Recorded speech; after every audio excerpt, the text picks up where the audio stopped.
Paul, welcome to Ultrahabits, man. It looks super, super sunny in your background. I wish I was at wherever you are. How are you?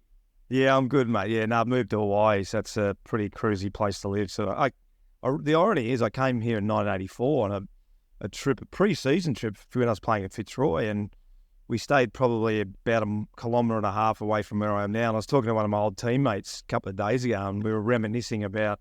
But yeah, it's quite ironic as a 20-year-old coming here and training and preparing for season, and now back here to live, which I'm really enjoying. So yeah, I'm very reluctant to talk to my Melbourne friends when it gets towards winter, when they say, "Oh, what's the weather like outside?" Roos, I go, "No, don't worry about it. It's just a little bit warmer than where it is where you are." Yeah. I think the biggest adjustment for me being back in Melbourne is the darkness. Like I'm a guy that really feels the lack of sunlight, and being really conscious about how that affects my moods and making sure that I'm, taking extra vitamin D. I'm out in the light. It can get challenging, particularly in Olinda where I live, where it's just always shrouded. But you know how that goes. Yeah, and I think the amazing thing is it's probably common sense. It is incredible when we come back to Hawaii. It is such a healthy lifestyle. The sun is just drives a lot of your habits. It's really amazing. So you have to be really intentional when you're living in a place like Melbourne. That's what I noticed. And being in footy, obviously we were intentional because you had to train and you got good habits. But you do have to be intentional. Whereas in Hawaii, you wake up 7 o'clock, meditate, then I just go down the park, go for a run because the weather draws you out of the house. It's really been quite fascinating living in that scenario. Yeah, when I moved from Melbourne in 2010, I was living in Blackburn and I moved to New South Wales and they set us up in Coogee. I was like, what is this place, right? You're going from Blackburn to Coogee, right? Coogee. And, I was a single dude and I'm like, what is going on here? Where have I been? But, Victoria is beautiful too. I think, I was talking to a guy about it yesterday. Like it still feels like a big, small town. Like it's a major financial center, but you kind of are like 5 to 10 degrees of separation from running into people Would you agree with that? Well, it's interesting because people always ask me all the time about the difference between Sydney and Melbourne.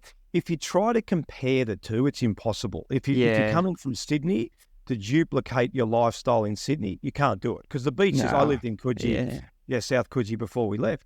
The bay is beautiful, Port Melbourne, Albert Park, Middle Park, but it's not Coogee. So if you're comparing the two, you're going to get frustrated either way because Melbourne is probably a bit more European. You get in the city and there's nice alleyways and restaurants, and then you got the Australian Open and the MCG and the city, and they're just vastly different cities. Both have their strengths clearly, and both are really enjoyable cities to live in, but they're just really different. Yeah. So, I think my wife and I talked about this whole thing around, stopping the comparing and the comparisons. And really, I think that's 100%. Helped us start to rebuild a life out here in a community which is quite tight-knit. And, I think whenever we try to compare or we get a bit, nostalgic, that can create issues. And I think it's about being present and being grateful and finding the value in where we're at.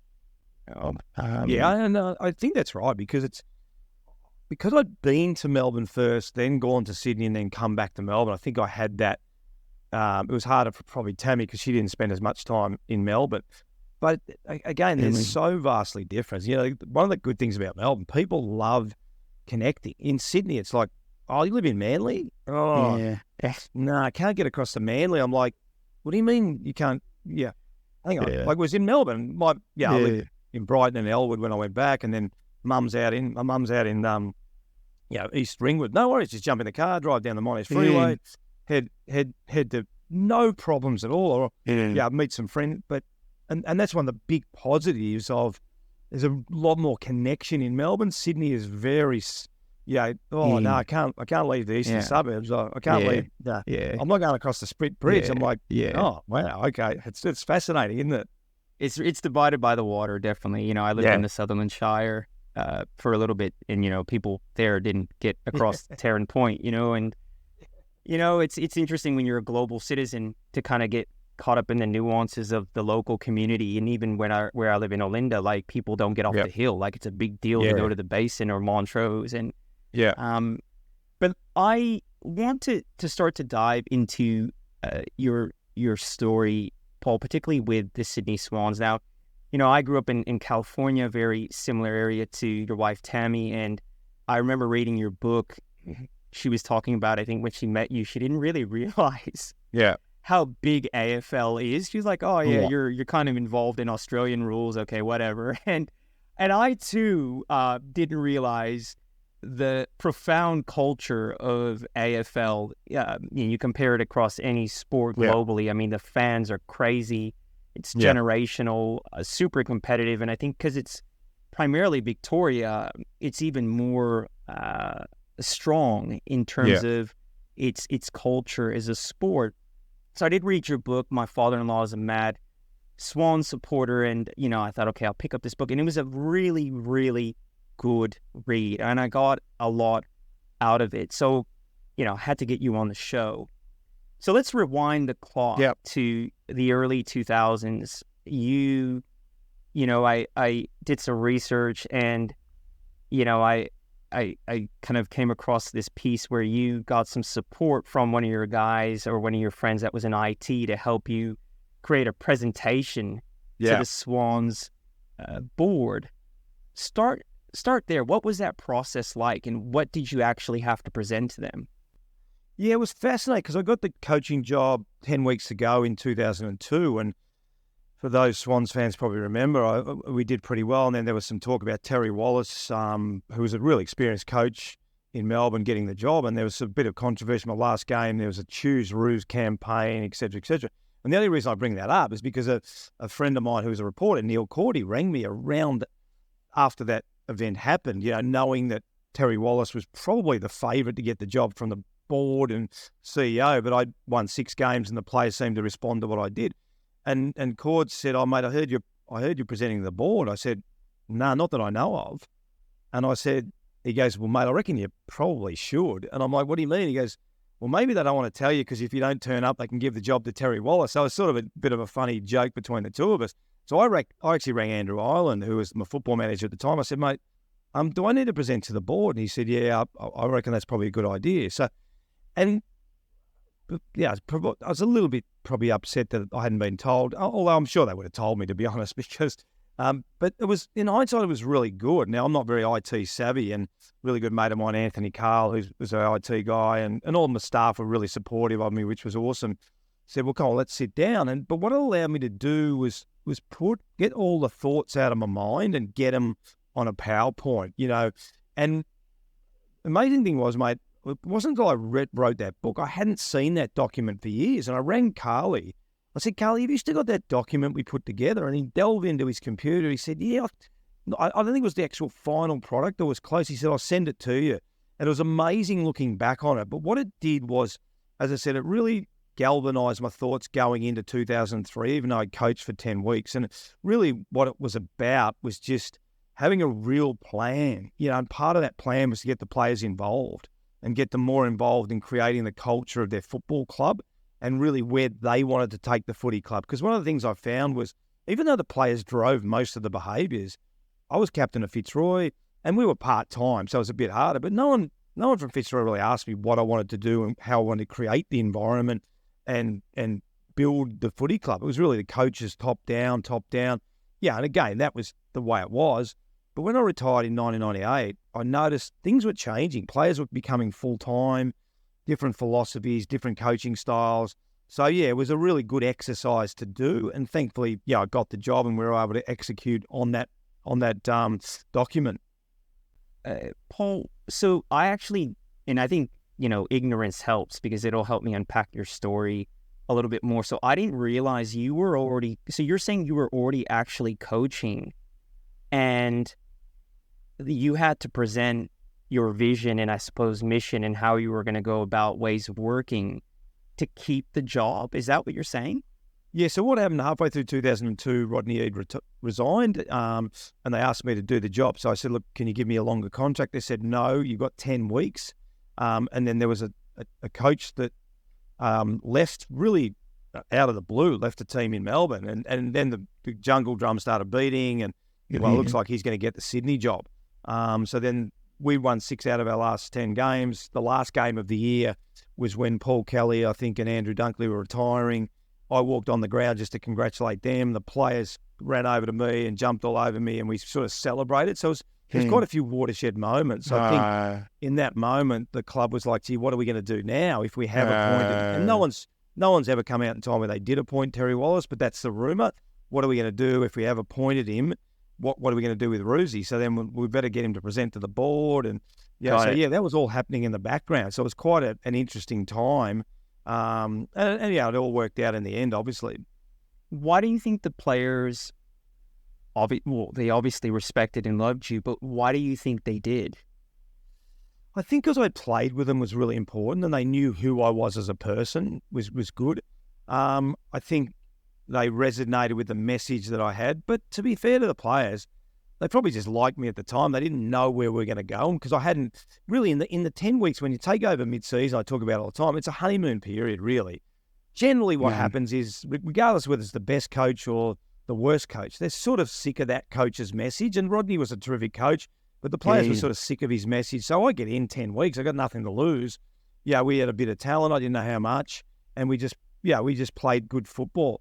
So to be fair to the players, I think they just liked me but didn't really know what was in store. But that trust was really important. I think they trusted me and where I wanted to take the direction of the football club. And trust is a really important part, whether it's a footy club or, one of the things I've learned about trust, it's an action. If you think trust is a nice to have, it's not. Trust is an action. It's built by actions and behaviours. And if you can compile enough of those actions and behaviours, you're going to gain trust. Which is really important with a player-coach relationship. But I think they just trusted me, those last 10 weeks. And as I said, I built on that trust over the years, and I've got a lot of really great friends from my time at the Sydney Swans that were players. So the Choose Roos campaign, was that driven by the players or the fans? Sort of both. I mean, the players probably started it, and then some of the fans got on board, and they were placards outside the offices and outside the stadiums and all that sort of stuff. So again, it was a really strange time because it sort of built the momentum. On one hand, you had this Terry Wallace, who was supposedly going to get the job, and the other hand, you had Paul Roos, who was an ex-player who'd come in and started doing really well. One was an untried coach, one was an experienced coach. So I'm sure it was a difficult dynamic for the board and the CEO at the time and Andrew Ireland but it's one of those things that we probably really haven't unpacked it, because it didn't really worry me once I got the job.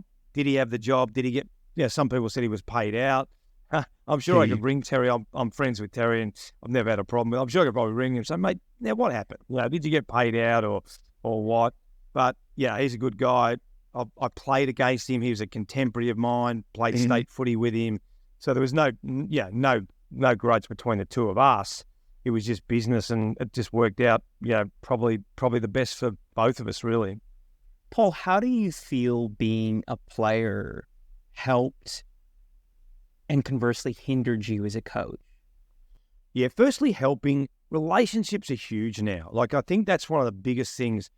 One of the things that I sort of grew up on is, the coach and players don't have to be friends and don't have to like each other, and it was real authoritarian. That was nothing against Wolsey and Parker. It's just the way it was. And, in business it was exactly the same. It was top down, top down, top down. Towards the end of my playing career, this was about building really strong relationships. So when I look at taking over at Melbourne and coaching Sydney, I didn't have to work on the relationships at Sydney. That was a huge advantage. I already played with a lot of the guys. I already built really strong relationships. When I got to Melbourne, I had to build those relationships. So the advantage, and the disadvantage, to be honest, I don't think there was a disadvantage. Probably some of the old school commentators and old coaches may have said initially, you can't be too close to the players. But as long as I was honest with, like, I played with Stewie Maxwell, was really good friends with Stewie, was a really good example. He was my first captain, and we were good friends, good family friends, hung out together, did everything together. But as long as I was honest with him and he was honest with me, we had some good disputes and arguments around, some of the things I did and said as a coach. But we respected each other, we were friends with each other. And someone actually mentioned this to me once. You should judge your leadership on the number of weddings you get invited to. And I thought that was a really interesting observation of how you are as a leader. because to me it's about honesty and communication and respect and driving hard standards. And I was really lucky. Stewie wanted to be coached. Stewie was a great captain. He wanted to be coached. He wanted to be captain. He wanted to drive high standards. He wanted to hold me accountable as well, and he wanted me to hold him accountable. So it was a really, really good relationship, and the majority of the players at the Swans were the same. So I'm great friends, but I don't think there was a downside to having played with the players, really, which was great. Was there a downside ever, not so much in playing with the players, but being, they say sometimes the best performers aren't necessarily the best coaches. What's your comment to that? Yeah, I think there was definitely a school of thought around that. That the more talented players probably didn't make the best coaches. People talk about Kevin Sheedy, who was a role player, back pocket. I don't want to underestimate Kevin as a player. He was a very, very, very good player. But that was just some of the narrative around David Parkin, similar type player.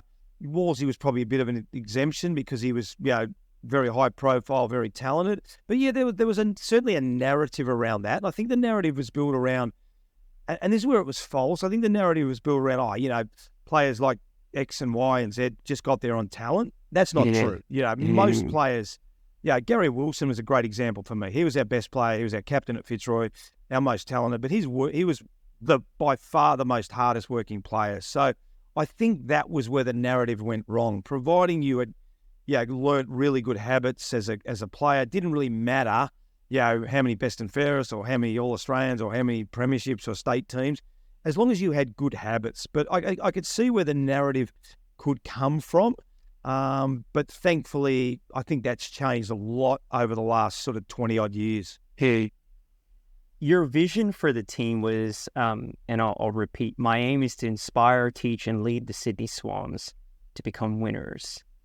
What was the environment that you stepped into, Paul? Like, for those of us that may not know footy back to front, like, was the team really suffering? Was it a rebuild? Was there poor culture? Like, what did you step into, mate?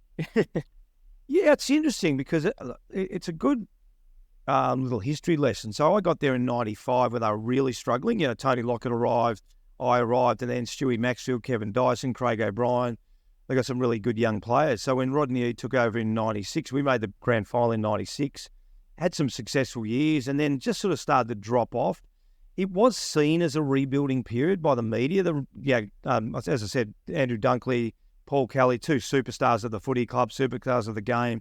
I think Darren Creswell played one more year under me. Tony Lockett had left, Wayne Swash had left, superstar of the game. So players were starting to leave. So it was sort of seen to be a bit of a rebuilding period. But probably more about how do we refocus this group and really own what they do. And this is where the empowerment model came out. How do I get them to buy in to the Sydney Swans? What does the Sydney Swans mean to Stewie Maxfield, Adam Goods, Mick O'Loughlin, Jared Crouch, Ben Matthews, all the young players, Leo Barry? What does it mean? What does it really mean to them? And that's that purpose. What's their purpose? Why are they here? Why do they want to drive the footy club? So when I talk about the vision, that was really what I was talking about. And I never really got too carried away where we were. I think leading into 2003, we were picked, I think, by 12 of the 16 age riders to finish bottom of the ladder. But that was their perception. I think it was never really my perception of the team. Really what I was trying to do was drive a process and then process drive outcomes. If you get your process right, the outcomes are going to look after itself. And I say that the corporate world now, and we're a really outcome-focused industry because everyone knows the outcome. You can look up the paper on a Monday and see what the ladder, see what the win and loss is. You can't do the same thing with any other business in the world. You can see the share prices, but you can't really see, did they win last week or did they lose last week? But footy, you can. So I was never really outcome-focused. I was really process-driven. And when you read that back to me, that's what that means. What's the process we're going to go through to be a successful organisation? Where did you adopt that methodology? Because, I was reading that, culture and kind of team dynamics and this form of thinking wasn't necessarily the norm. I mean, prior to that era, in your era, you had kind of people that were working and playing, and there wasn't a whole lot of, I suppose, organizational psychology involved in what was going on and how you guys were operating as a team. Like, where did you adopt this style of thinking from, Paul?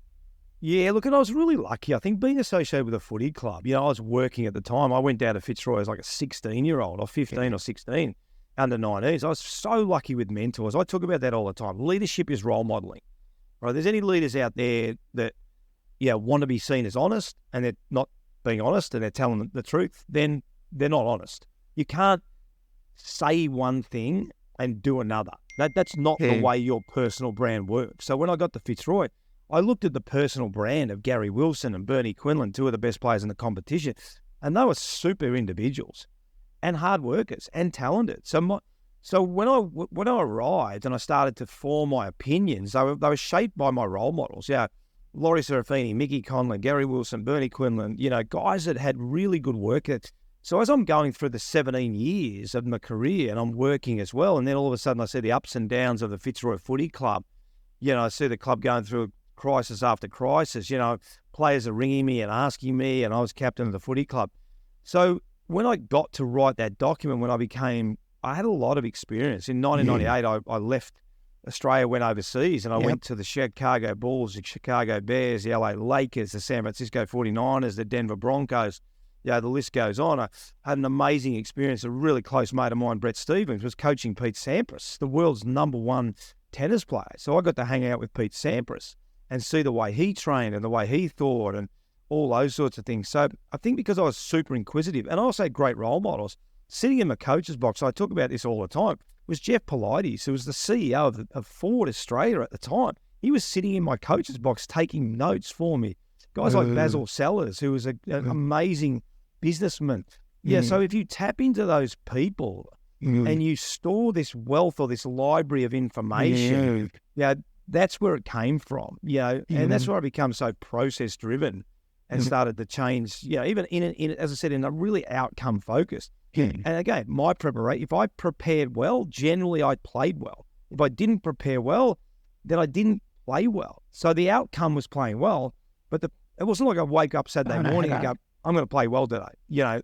The process that went through it, and then if I didn't play well, then I can have something to fall back on, or I might have to change something, or I'm not doing something right. So I think the role models I had, I can't speak highly enough of them. They inside of the sport, the club, and outside the sporting club, they were incredible human beings, and they went a long way to shape a lot of my beliefs. Yeah. It's really interesting, Paul. Like, I think, how you went to the United States. I mean, some of the better businesses here in Australia that I know and have worked for historically, a lot of them went overseas to understand best practice. Funnily enough, I was reading the book Legacy about the All Blacks, and they mentioned that they came and visited you guys, right? So I think it's a really smart thing to be obviously led by curiosity. What did you learn when you went to the US, particularly around, organizations like the Niners? Like, I grew up like Tammy in the Bay Area, and the Niners in the 80s and 90s were absolutely amazing, under Bill Walsh. And like, what were some of the learnings out of American football and in those environments that you were able to bring back to Australia? Yeah, absolutely. And bearing in mind, so this is 1999. So it's sort of just on the cusp of professionalism of Australian rules football. I worked the whole time up until I went to Sydney. So sort of 95, 96, 97, 98. So there's some really things that stood out for me. Like everything was so intentional. I went to watch the 49ers train. It was unbelievable. It was like clockwork. Right. For those of you who understand NFL, the offensive line was training by themselves. A whistle would go, then they'd join in with the wide receivers and the quarterback. Then another whistle would go, and then the defense would come in. Everything was so structured. My early experience of Fitzroy was, again, based on time. We'd just get down and train. We trained super hard. We'd run super hard. We'd tackle. We'd do all these things. I get there in 99. I'm looking at the 49ers training and going, this is unbelievable. It's like clockwork. Everything is so intentional. Everything has a purpose, and everything was recorded. And they were really, so it was funny. One of the stories that I tell all the time is, I go back and Anthony Carl said, when I took the job, I said, mate, we're going to record every training session. I'm like, shit, how are we going to do that? I said, I don't know. What do you reckon? Because I went to the Chicago Bears, and they've got they had an $80 million facility at the time, and they had cameras, that were hooked onto their indoor stadium at 2 outside fields, one with heating underneath it, at a full-size indoor field with cameras all around. So they just tape training, goes back to their IT section. So I go, Carly, what are we going to do? He goes, what about we try and get a cherry picker? I said, all right, well, let's get a sponsor. So he gets a cherry picker. He goes up on the cherry picker with a one handheld camera, but everything had to be intentional. That was one thing that really, really stood out for me, and we really changed. We taped every training session when I took over. That really changed, and we reviewed every training session, which I don't think had ever been done before. That was one thing. Denver Broncos was really cool at the time, and they talked a lot about character. And I remember talking to that because I was able to access a lot of different people. The head of recruiting. I said, well, what do you do, talent? He goes, if there's a split decision, we'll always go with character. Yeah, is he the ducks of the school, chess club? Social. What was he like socially? How intelligent? All that. So that really stuck with me as well. Yeah, that was really good to hear in such. Now that's changed a lot in America now, and that's probably one of the things I've noticed since I've been over here. America's become a really talent-based, because there's a lot of Aussies in America now. I've spoken to a lot of them over the last, but I'm talking back in 1999. So it's awesome to go and do exploration and get access to. So there's probably a couple that really jump out off the page for me. Did the players play better because they knew it was being filmed? Like, did they take practice more seriously? I think so, but I also think because everything was more intentional, it wasn't like get to training and this is training. And I think that was probably, I talked about this, and if you're really honest with yourself, like there's sometimes I've got the training Monday night or Tuesday night, it was cold. I was sort of semi-injured, but I was like, so I go into the club doctor, and Garth Dicker, funny guy, I said, Garth, mate, let's do it. And I was captain, I was pretty talented, and I had a good game on the weekend. And I mean, if I'm really honest with myself, I'm probably thinking, I hope the doc says don't train. And where does he have the night? I'm like, oh, fantastic. Then I'd get a massage and, I'd watch training and, and I'd still play well the next weekend. It wasn't like I sort of thought I was, but I think it just became more intentional. Why am I at training? What am I here to do? And I think that was more so that. It was more so the players realised that we're here to train and we're here to get better, and it is intentional. Because the other thing about training when I trained is there wasn't a lot of method around it. We'd get out there for 2.5 hours and we train really hard, and we do these drills, and we joke about it now. We did this one drill called the channel. It was 4v4. The ball would get kicked in the defensive end of the ground. There's only 8 players to take it from the whole length of the ground to the other end. And if you were with Mickey Conlon, who was our quickest bloke on the team, it was fantastic because Mickey would get it, run the whole way, and no one could catch him. It was great, but if it got into a bit of a scramble, oh my God, it was so hard. And so I remember we never questioned that as players, but when I look back, I go, what was the purpose of that drill? So we wanted to be really intentional about how we trained. And I think that was the biggest thing when we started. And improvement of players, that was the other thing. How do I get a player better, by doing these things at training and taping them and showing them. And a lot of it was positive. We'd show a lot of positive stuff as well. That's a really important part of it also. Did recording the sessions and then customizing the training and skill development per player, like, because this is relevant in corporate, right? Like if you are a good leader or manager, I think a really good practice is to customize your approach per individual and help them develop skill. Like, did that increase the administrative piece? Like, did it get much more complex as a result of kind of making things a little bit more customized? And how did you manage that? Yeah, the answer to the question is yes. But then it comes back to who's doing what role. Footy clubs are really good at, this is your role, get it done. And you can't kick the can down the road. So if I say, we've got a meeting at Tuesday morning and we're going to cut training, then someone has to do it. What drives me crazy in the corporate world, there's 2 things that really drive me crazy, and both to your point. One is no one wants to give feedback. And when you're in footy for so long, the only reason we tape training is not because we want to doll on the players, because we want to make them better. And feedback should come from the heart. Feedback should be because I care about you and I want you to improve. And the other thing is the corporate world's really good at kicking the can down the road and not making decisions. And I say this all the time, and I say this to all my corporate clients. We cannot ring up the AFL and say, well, I'm not ready to play on Saturday at 2:00. Can we move the game next Tuesday? But the reality is in the corporate world, you can. Yeah, so what's the easiest thing? Rather than holding each other accountable, being understanding our roles, making decisions, working to timelines, it's a lot easier in some instances just to go, oh, Rosie, can we move that? Can you move that Tuesday meeting from Tuesday to next Friday? I really can't do it. And they're really developed bad habits. So when you introduce something like we did, yes, someone has to do it. Someone has to do the role and someone has to get it done.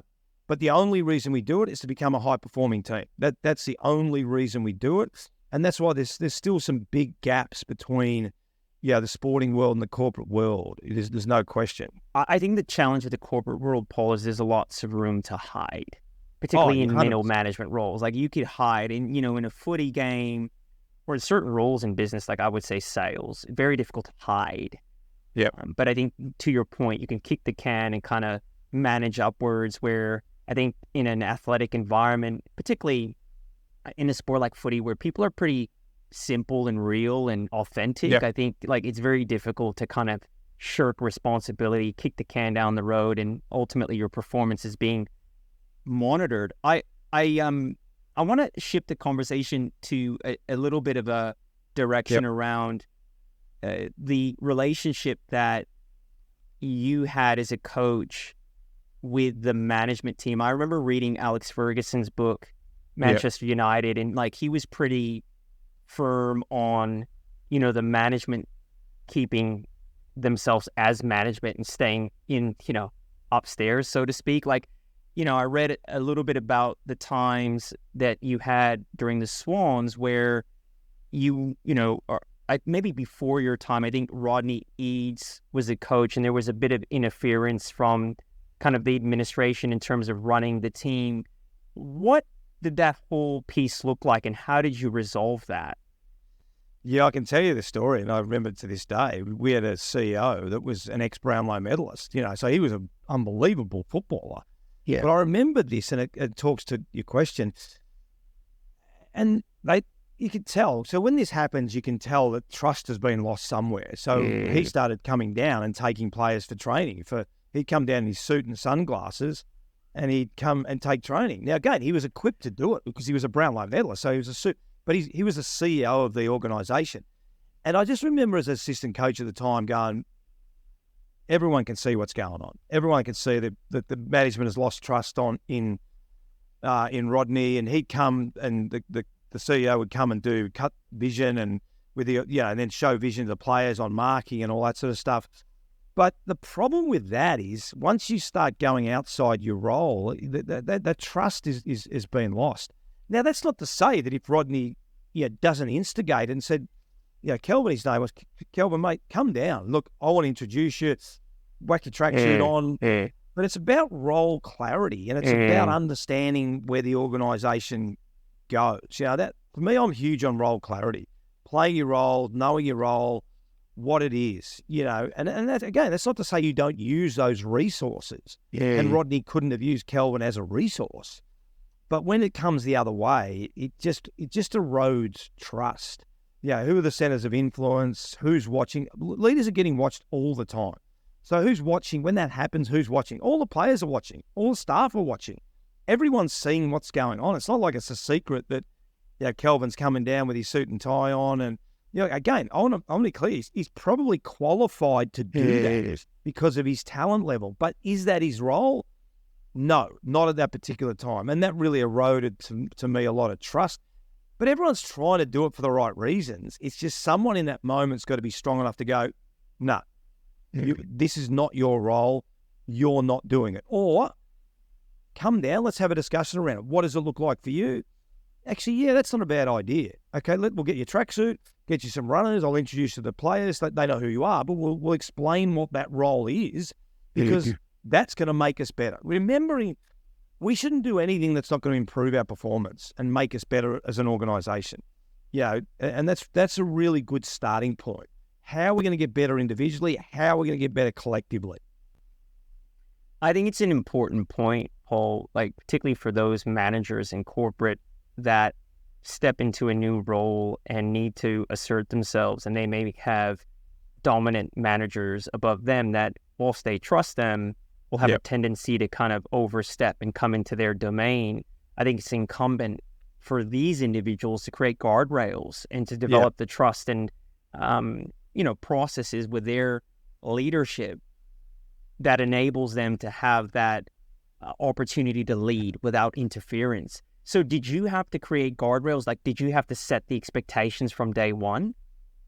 100%. I think that was a big thing. It's a really, really good point. I remember, I didn't know how this was going to go over, because I remember as assistant coach, before the game, the board were in there, the sponsors were in there. And I remember as assistant coach, this is absolute inner sanctum. Like these we're talking about players about to run out in the field and play the game. And all of a sudden in the rooms, there's I remember going to Andrew Island and saying, look, Andrew, I don't want, before the game, no one's in the rooms. There is no one in the rooms before the game. After the game, providing they're not, we can talk about that. And I sort of thought, oh, here we go. Richard Collis will come back, who's the chairman, and no problems. People want parameters. I think that's probably a bit of a misconception. But if we don't give them, so Andrew come back and said, mate, no problems. So then you've got to start to set the parameters around what you think, what your plan is. What do you want to do? How do you want to execute? And for me, that was a non-negotiable. This is inner sanctum, guys. These are players. If you want these players to win, don't distract them. If we want to serve, now, sponsors are really important. So this is the other side of it. Sponsors are really important. Went to Melbourne. I'll tell you another story. I went to Melbourne, and Melbourne used to have their inner sanctum, who are really influential supporters, and met them, know a lot of them still now. Really good people, really important. They were allowed in the coach's box. I said, no way. There's no way anyone's getting in the coach's box. But then what I did was I worked with the marketing guys who said, okay, well, this is what worked really well at Sydney. We actually brought them in during the week, and we had a mock match committee where they picked the team. We got some party pies, and so we loved it. They loved it. And then we also did, I spoke to them before home games and stuff like that. So there's a give and take on everything. This is my point. Like, I want to take that back, but you need something from me. Okay, that's fine. I understand your job is in marketing and sponsorship is really difficult at Melbourne at the moment because, when I arrived, we won 2 games and lost 20. How can I help you do that? I'll take this back from you, but I'm going to give you something in return. And that's a really important part of leadership as well. Do you think strong leaders as well test people in the sense like their dominance is their natural form of expression, but when you push back on them and show them that you've got it under control, they're like, yeah, okay, right? Like I think, I think people, I do it all the time. Like my natural instinct is to get involved in everything. Yeah. And when someone tells me, no, RJ, I got this, step back, I'm like, okay, that's cool. But I need someone to create that guardrail, if that makes sense. It's really great question, RJ. It's a really good question. We talk about the player coach syndrome at Performance by Design, and we talk about it all the time. Now, this is the problem. I finished playing at Sydney. I start coaching. I cannot get out of the coach's box and go and play. I can't do it. In the corporate world, I become head of marketing. And my role is no longer to play. My role is to trust my team, but I can still play. So what's the natural tendency? Because I can play, is I play. So then to answer your question, is it the chicken or the egg? Is it the head of marketing not letting me play? Or is it me not doing my work? You know what I'm saying? And not saying, I've got this. And it's probably a combination, but I tell you what it is, more times than not, I just don't want to. I'm comfortable playing. No one's taught me about leadership, and that's what I've worked out in the corporate world. Everyone's really technically good at what they've done, but no one's taught leadership in the corporate world. And to a certain degree in AFL, when I just learned it because I had great leaders, but no one teaches leadership. So then we get to this exec team. What are we all comfortable doing? Playing. What are we being asked to do? Manage and lead. But no one has taught me how to do that. So the natural tendency is, okay, and that's one of the biggest issues we talk about at Performance by Design. All right. In your work at Performance in Design, what's the key type of activity that corporates are usually seeking from you? Like based on your experience in AFL, like what are they generally looking for in your sporting repertoire and background that they feel can add value to their company? I think overall, I think what we do better than most is put the concepts that they understand. They sort of understand what culture is. They sort of understand what empathy is. I mean, Brene Brown's done a lot on psychological safety, relationships, but they don't really understand how it relates to high performance. And individually, I think what we do better than most is take all those concepts, and then once we've finished our initial workshops, okay, now I understand what culture is and how we can actually systemize culture. We have to create our own purpose, values, and behaviors. Once we do that, we then hold each other accountable to it. Profiling is really important, not necessarily individually, but collectively. We do profiling collectively. Understanding what makes you tick and understanding what makes our leadership group, building strong relationships, understanding each other really at a deeper level, and then how do we systemize feedback? And I think once we do that, 99 times out of 100, at the end of those workshops, people go, now I get it. I wasn't really sure what psychological safety was. I don't know what's this vulnerability thing as a leader. I don't really know what that means in the corporate space. What's feedback? Isn't feedback just a 6-month review and you're doing this poorly and you do this well sort of thing? So in answer to your question, yeah, there's a little bit about the system, but overall, I think it's taking those concepts and then plugging them into the workplace, and then people go, now I get it. Now I understand what it looks like. Moving to you personally, Paul, I really like your relationship with Tammy. It's cool. I think that, you guys have a real kind of power couple thing going on. And, I know that she's into wellness and health and development of herself as well as others. How is Tammy and the work that she does informed your style? Yeah, enormously. We got married 1992, so we've been married for a long period of time. And it's funny, I did this thing for my company once, and it was around, I think it was around Father's Day as well. And they asked me about Tammy a lot because it was about relationships. And I think it shocked the people in the crowd. They also laughed. They said, why you and Tammy get on really well, and what's your advice about getting married? I said, marry someone you like. Like, you're spending the rest of your life with it. Marry someone you like, because we talk about love. Like, everyone loves, you love your partner. But what does like means? You have similar views. You wake up in the morning and you actually like spending time with them. I got so many mates that go, so what are you doing today? Oh, come play. We're going to go and play golf, and then we're going to the pub. And isn't your son playing footy today? Yeah. Oh, okay. Think about what you do. And I say this a lot. If I gave you $1 million tomorrow and I said you can spend it on anything, you're not going to spend on something you don't like doing. You know what I mean? So your life is often defined by what you like. So if you like your partner and you have similar values and similar views, you're going to enjoy spending time with them. And then they're going to have an enormous impact on, not to say they don't challenge you, but we started meditating together, and then Tammy came in and did the meditation at Sydney, and that was literally life-changing for me and Tammy when we learnt it, but also from the player's point of view. And then Tammy was sort of groundbreaking, and we were, in terms of bringing that meditation into a footy club. And I want to say this about footy clubs. Footy clubs are fantastic environments because the majority of them want to keep getting better. And they'll try things like acupuncture and all different things, and meditation. I remember doing Pilates years ago when I was playing footy and yoga and all that sort of stuff. So you want to be in a high-performing environment. Footy is a really good environment. So those senior players really embraced Tammy, Adam Goods and Brett Kirk and Craig Bolton and all those guys, and it was not compulsory. So Tammy's not only had a great impact on me personally, but professionally as well. We wouldn't have won the premiership without her involvement at Sydney. We wouldn't have turned it around. We were doing visualisation before games at the Melbourne Footy Club. She would come in, I would talk to the players, they would then visualise. We wouldn't have got the improvement from 2 wins to 10 wins had not Tammy been involved. So both personally and professionally, she's had an enormous impact on my life, obviously. What are some habits that are really important to you, Paul? Maybe 1 or 2 or 3. Yeah, keep it really simple. I say to people this all the time.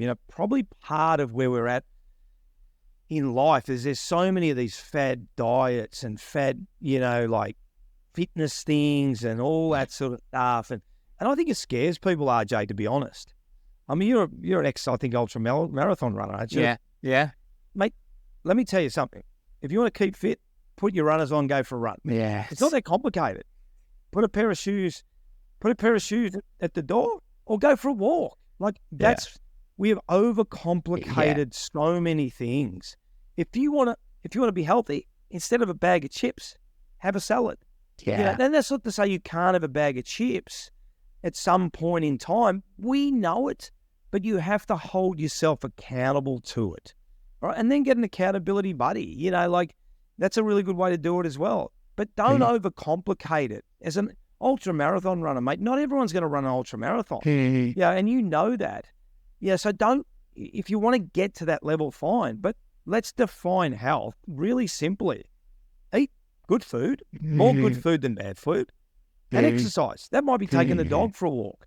And do something you like, because you're more likely to create a habit by doing something you like rather than something that someone wants you to do. If it's golf, if it's tennis, if it's going down to the gym and boxing. And I think, again, don't necessarily let other people tell you what you like. Find something you like and create a habit out of that, and just keep getting better every day. Just stack it on. Today I'm going to go for a 5-minute walk. Tomorrow it's going to be a 6-minute walk. And then before you know it, suddenly you're walking for an hour, you're enjoying it, you walk around Albert Park Lake or the Tan or whatever, you're walking with a friend, something like that. So my biggest thing is don't overcomplicate these really simple and basic concepts. People say to me now, I'm turning 60 this year, my body's still really good, but I run for 3Ks. That's it. I'll do a fart leg. 1 minute on, 30 seconds off. Really simple. I go to the gym for 15, 20 minutes. Really simple. I love my chocolate. I'll have a couple of blocks a night. Not a big block, but I'll break off a couple. Yeah. Okay. And I'll do that consistently. I'm not going to binge on something, whatever. So get really consistent, workable habits. But deep down, we know what's right and what's wrong. Yeah, don't we? Really. It's not that complicated. Yeah. I mean, people, they ask me these profound questions, and the reality, to your point, is like, you move your body every day. You're kind of mindful of what you put into your body. More better stuff than shit stuff. It doesn't have to be overly technical, right? Like we don't have to. And I think we are in an age where, with so much digital information and apps and, our watch tells us everything that, it's that whole thing, as they say in Australia, all the gear and no idea. I think there is a bit of that going on, right? Like just move, man. But such great advice, Paul. And we'd love to have Tammy on the show. Yeah, definitely. Too. I think it'd be really good to get her on the show to get her perspective. And I know the book that you guys wrote together was really a kind of a dual approach, which was quite clever and dynamic the way it was done. But really want to thank you for your time on the show, Paul. For our audience that are going to look for you, where can they find you, Paul? Like, do you have a website? Where are you at? Yeah, so if you want to go to the company one, www.performancebydesign.co. And look, I'm really accessible on LinkedIn as well. If it's an individual question or something about yourself or something resonated today, I'm pretty accessible on LinkedIn. Just send me a message, and I'll get back to you and help you out. But so really accessible, really happy to chat, and really enjoyed our conversation, RJ. Fantastic to catch up. Thank you, Paul. Thank you so much, man.